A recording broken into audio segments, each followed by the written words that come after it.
If you're a successful Australian founder, business owner or investor, you might think that once you leave Australia, you've left the tax system. In many cases, you haven't. That's why more founders are building exit optionality before they leave. Right now, everyone's talking about residency tightening, bright line tests, 183-day rules, new crackdowns, new interpretations. And the narrative is simple. Leave before the rules change.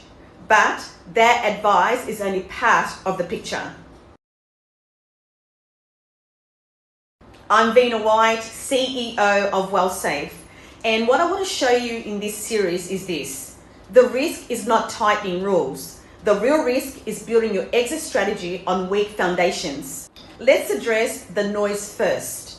There has been a lot of discussion about bright line residency frameworks, simplified day count tests, clearer statutory rules, reducing reliance on facts and circumstances.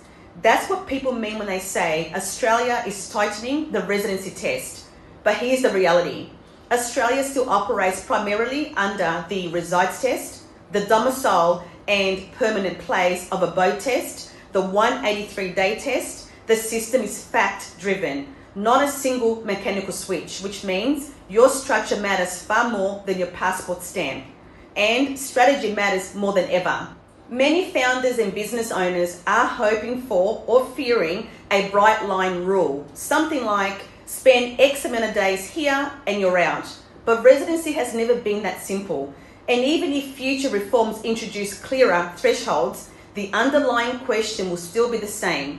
Where is your real life based? Where is your continuity? Where is your center of gravity? Bright line rules don't replace structure, they amplify it.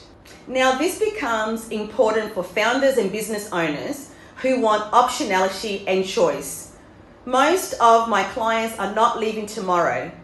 They are still building businesses in Australia, still growing revenue, still managing teams, still raising families. But they don't want to wake up 5 years from now and realize they should have started earlier. So the real question isn't, how do I leave today? The real question is, what would need to be true in 12 to 36 months? This is why serious founders and business owners don't start with relocation. They start with architecture. Stage 1, fortify Australia.